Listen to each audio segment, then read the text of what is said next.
Shalom semuanya, perkenalkan nama aku Lovely Stephanie Miracle. Aku dari kelas gabungan 2 dan hari ini aku mau ngerjain tugas aku. Aku bakal nyantumin materi dan fotonya di awal. Ini untuk minggu yang pertama. Nah, insight yang aku dapat dari minggu pertama ini tuh, hidup gak pernah lepas dari beban dan memikul salib. Itu bukan soal terlihat kuat atau pura-pura baik-baik saja, tapi justru berani jujur kalau kita tuh lagi capek, lelah dan gak oke banget. Karena Tuhan sudah tahu semuanya bahkan sebelum kita ngomong. Padahal tokoh seperti Elia dan Daud pun pernah merasa di titik paling rendah dan mereka pun ngeluh. Jadi ya kalau ngerasa lemah itu bukan berarti iman kita gagal, tapi bagian dari proses kita manusia yang terus belajar percaya. Dan untuk refleksi yang aku dapat itu, mungkin selama ini aku tuh sering banget pura-pura kuat, terus nutupin apa yang sebenarnya aku rasakan. Padahal Tuhan itu tuh udah tahu banget apa yang dirasain sama elu gitu. Padahal ya aku tuh tinggal jujur aja. Dari kisah Elia dan Daud itu aku tuh belajar kalau ngerasa lemah itu manusiawi. Tapi itu bukan tanda gagal, tapi itu merupakan bagian dari proses. Dan memikul salib itu gak sendirian. Kita tuh berbarengan bersama Tuhan. Teman-teman, ini untuk minggu kedua. Jadi insight yang aku dapat dari materi ini adalah bahwa doa Yesus dalam Yohanes 17 itu menekankan kesatuan sebagai tujuan utama iman, bukan sekedar hubungan pribadi dengan Tuhan, tetapi hidup yang terhubung dengan sesama dan mencerminkan relasi Tritunggal. Kata supaya menunjukkan bahwa kesatuan itu punya dua arah agar dunia percaya. Namun tantangannya nyata, karena seperti yang tertulis pada 2 Timotius pasal 3 ayat 1-2, manusia yang cenderung egois dan cinta diri yang justru merusak kesatuan. Disinilah kita butuh tuntunan roh Tuhan, seperti pada kitab Yesaya pasal 11 ayat 2, yang memberi hikmah, pengertian, dan rasa takut akan Tuhan.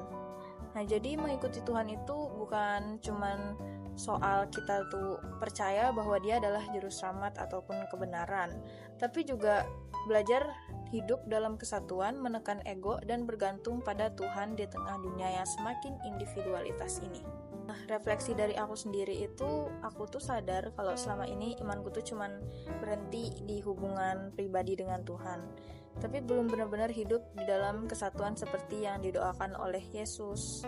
Aku masih sering banget egois dan fokus sama diri aku sendiri. Padahal justru lewat kesatuan lah dunia itu bisa ngelihat Tuhan. Aku juga diingatkan bahwa aku tuh butuh roh Tuhan untuk membentuk hati dan pikiran aku. Jadi kedepannya aku mau belajar lebih rendah hati, mengurangi ego aku, dan juga membangun kesatuan dalam hidup sehari-hari. Oke teman-teman, untuk ibadah berikutnya ini. Nah, aku dapet insight yang oke banget sih dari ibadah kali ini. Nah, insight-nya itu bahwa kalau dipakai Tuhan itu bukan soal seberapa keren atau berbakatnya kita, tapi seberapa mau kita hidup bersih dan dibentuk. Proses pengudusan itu panjang dan kadang gak enak, tapi justru di situ karakter kita dibangun. Tinggal kitanya mau nurut atau masih mau banyak ngelawan. Tuhan gak cari yang paling hebat, tapi cari yang hatinya siap dan gak kotor. Ibarat lebih milih gelas sederhana tapi bersih daripada emas tapi jorok. Jadi kuncinya ada di respons kita. Mau terus deket sama firman, jujur sama diri sendiri, dan jaga hidup supaya tetap selaras sama Tuhan, kayak Petrus yang awalnya sadar dirinya gak layak, tapi justru dengan kerendahan hati dan ketaatannya, dia tuh bisa dipakai seluar biasa itu oleh Tuhan.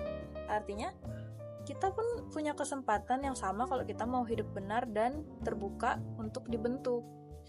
Nah, refleksi yang aku dapat dari ibadah kali ini tuh, aku tuh jadi sadar kalau selama ini tuh aku tuh kadang lebih fokus itu mau dipakai Tuhan, tapi aku tuh kurang serius dalam berproses untuk dibentuk dalam hidup yang benar. Aku masih sering nunda untuk berubah, masih banyak kompromi yang lain-lain, dan merasa cukup hanya karena terlihat baik di luar. Padahal yang Tuhan cari itu bukan kita yang paling hebat, tapi yang hatinya bersih dan mau taat. Dari kisah Petrus itu aku belajar banyak banget, bahwa kalau kita merasa gak layak itu bukan berarti alasan kita tuh buat mundur, tapi justru jadi titik awal kita dibentuk sama Tuhan. Nah, kedepannya tuh aku mau banget serius juga untuk hidup aku sendiri, lebih konsisten untuk dekat dengan Tuhan dan lebih peka juga dengan apa yang Tuhan mau. Untuk minggu berikutnya ini. Nah, insight yang aku dapet tuh dari materi atau dari ibadah ini tuh simple banget tapi ngena. Menang dalam hidup rohani itu bukan soal kita pernah ada di peak moment doang, tapi soal kita tuh bisa konsisten sampai akhir tanpa jatuh di tengah jalan. Dari kisah Yeriko dan Ai, kelihatan banget kalau abis menang besar itu justru jadi rawan mulai lengah, mulai ngerasa gue udah bisa, gak tanya Tuhan lagi dan akhirnya jatuh. 3 hal yang paling bahaya banget itu tuh sombong, serakah, dan setengah-setengah. Sombong itu bikin kita overconfident, serakah itu bikin kita gak pernah puas, dan kompromi kecil bisa jadi pintu masuk dari kehancuran. Padahal ya kuncinya itu ada di tetap nempel aja sama Tuhan. Kayak yang diajarin di Injil Yohanes pasal 15 ayat 5, kalau kita tetap terhubung sama sumbernya, kita gak bakal gampang goyah. Jadi intinya bukan soal start kita keren atau gak, tapi gimana kita stay humble, stay connected, and stay consistent sampai finish. Refleksi yang aku ambil dari ini tuh, aku tuh ngerasa selama ini aku gampang banget masuk ke mode aman kalau lagi di fase oke. Padahal justru di situ aku mulai kendor, doa nggak intens, mulai ngandelin diri sendiri, dan tanpa sadar jadi agak sombong sama Tuhan. Nah, dari kisah Yeriko dan Ai ini aku jadi keinget kalau jatuh itu seringnya bukan karena hal gede, tapi dari hal kecil yang diremehin. Ego aku naik, gak pernah ngerasa cukup, atau kompromi lagi dikit-dikit. Itu bikin aku mikir, jangan-jangan aku lagi jalanin iman ini autopilot aja, kayak sesuka hati aku aja gitu. Bukan bener-bener nempel sama Tuhan, kayak di Injil yang aku sebutin tadi. Jadi kedepannya aku mau lebih aware sama diri sendiri dan tetap rendah hati. Dan jaga konsistensi biar gak cuma start bagus, tapi juga bisa finish dengan tetap setia. Untuk minggu berikutnya, insight yang aku dapet dari ibadah kali ini itu adalah bahwa nilai hidup kita sebagai orang percaya itu bukan ditentukan dari apa yang kita punya atau seberapa worth it kita di mata orang lain. Tapi dari fakta bahwa kita itu udah ditebus dengan harga yang sangat mahal lewat darah Yesus. 4 kuasa darah Yesus itu nunjukin kalau keselamatan itu gak cuma dari nanti masuk surga, tapi juga berdampak ke kehidupan sekarang. Kita dibebaskan dari dosa, redemption, dilindungi dalam perjalanan hidup, protection, punya kemenangan atas kuasa gelap, conquest, dan yang paling keren itu kita punya akses langsung ke Tuhan tanpa batas, fellowship. Artinya kita tuh gak perlu hidup dalam rasa minder atau takut, karena kita punya identitas yang udah jelas banget. Kita tuh berharga dan kita punya akses VIP ke Tuhan. Tinggal gimananya kita aja sadar dan hidup di identitas itu, bukan dari standar dunia lagi. Refleksi yang aku dapet itu, aku sadar kalau selama ini tuh aku masih sering ngukur nilai diri dari hal-hal luar pencapaian aku, nilai orang atau apa yang aku punya. Padahal identitas aku tuh udah jelas banget karena aku ditebus oleh darah Yesus. Kadang aku juga masih sering ngerasa hidup kayak orang yang takut dan minder, seolah-olah aku tuh hidup sendiri. Padahal aku tuh punya Tuhan dan juga aku punya perlindungan Dia. Dan di sini tuh aku tuh diingetin lagi buat mulai hidup lebih sadar ke identitas aku, gak gampang goyah, lebih berani datang ke Tuhan dan gak lagi kasih ruang buat rasa takut atau tuduhan yang bikin aku tuh jatuh. Kedepannya aku tuh mau belajar buat percaya sama apa yang Tuhan udah bikin, udah lakuin ke aku, bukan terus-terusan dengerin suara yang ngerendahin diri aku sendiri. Untuk minggu berikutnya ini. Jadi insight yang aku dapet itu, hidup itu sering banget kelihatan kayak lagi jatuh atau stuck di titik paling bawah. Tapi sebenarnya bisa jadi itu tuh lagi bagian dari setup buat plot twist dari Tuhan. Kisah Yesus itu nunjukin kalau ketaatan itu nggak selalu tentang nyaman, bahkan bisa jadi sakit dan berat banget. Tapi justru lewat proses itulah jalan menuju kemenangan itu dibuka. Dari salib ke kebangkitan kelihatan jelas kalau apa yang kelihatan gagal di mata manusia itu ternyata menjadi salah satu bentuk kemenangan terbesar dalam rencana Tuhan. Jadi kalau sekarang lagi di fase susah, bingung atau ngerasa kalah, itu tuh belum tentu akhir dari cerita. Bisa jadi dipersiapin buat sesuatu yang lebih besar nantinya. Intinya iman itu bukan cuma percaya pas semuanya lagi lancar, tapi tetap taat dan percaya walaupun lagi gak ngerti arah atau hilang arah bisa dibilang.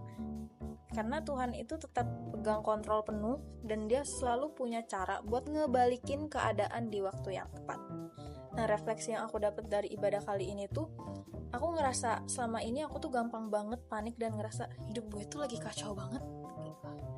Pas keadaannya tuh gak sesuai sama ekspektasi aku, seolah-olah kalau ini tuh bakal akhir dari segalanya. Padahal dari kisah Yesus itu, aku diingetin kalau momen paling gelap pun bisa jadi awal dari sesuatu yang besar. Aku juga sadar kalau aku tuh sering banget pilih jalan yang nyaman daripada taat. Padahal justru kalau di ketaatan, even when it's hard, Tuhan lagi kerja. Mungkin sekarang aku lagi di fase yang gak enak, tapi bukan berarti Tuhan itu ninggalin. Bisa jadi ini tuh proses sebelum plot twist itu terjadi. Jadi ya aku tuh kedepannya mau belajar juga buat gak buru-buru, gak nyerah, dan gak overthinking berlebihan. Karena Tuhan itu terpegang penuh semuanya yang ada di dalam hidup aku maupun di dunia ini. Untuk insight berikutnya. Nah, insight yang aku dapat itu, evaluasi diri yang benar itu gak cuman merenung sebentar, tapi berani kasih ke Tuhan akses penuh untuk ngecek isi hati kita. Di Mazmur 139 ayat 23-24 itu, Daud minta tolong Tuhan, bukan cuman lihat yang kelihatan, tapi sampai ke levaf atau motivasi hati, dan serapim, pikiran yang suka kemana-mana.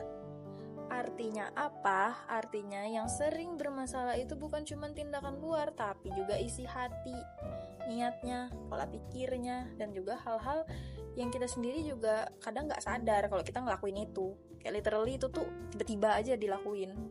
Bahkan dia juga minta ditunjukin jalan yang serong atau otsi, yaitu kebiasaan atau arah hidup yang pelan-pelan bikin kita tuh jauh dari Tuhan.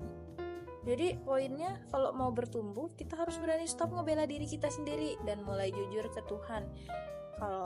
Tuhan, kalau ada yang salah di dalam gue ini, tolong tunjukin, tolong benahi, tolong diganti. Biar kita tuh bisa dibenerin dari dalam, bukan cuma kelihatan baik aja di luar. Nah, refleksinya itu, aku ngerasa kalau selama ini evaluasi diri aku tuh masih sering setengah-setengah. Dan lebih gampang ngelihat yang di luar daripada aku jujur sama diri aku sendiri. Aku juga diingetin sama Daud yang justru berani minta Tuhan buat bongkar semuanya, bahkan sampai motivasi dan pikiran yang gak beres. Aku sadar kadang niatku tuh gak sebersih apa yang aku kira. Pikiran aku itu juga sering kemana-mana, dan tanpa sadar aku tuh ngebawa diri aku sendiri tuh ke arah yang lain, ke arah yang salah. Padahal ya, kalau misalnya aku tuh mau belajar lebih jujur, aku tuh bisa stop defensif, dan aku tuh udah bisa yang namanya keluarkan semuanya ini ke Tuhan. Aku minta Tuhan yang atur, Tuhan yang bereskan, karena aku ya tinggal perlu jujur aja, biar Tuhan yang koreksi aku dari dalam, bukan cuman sekedar kelihatan baik dari luar aja. Mungkin sekian dulu untuk tugas aku. Mohon maaf kalau ada belibet atau salah kata di tengah-tengah. Sekian dan terima kasih. Shalom.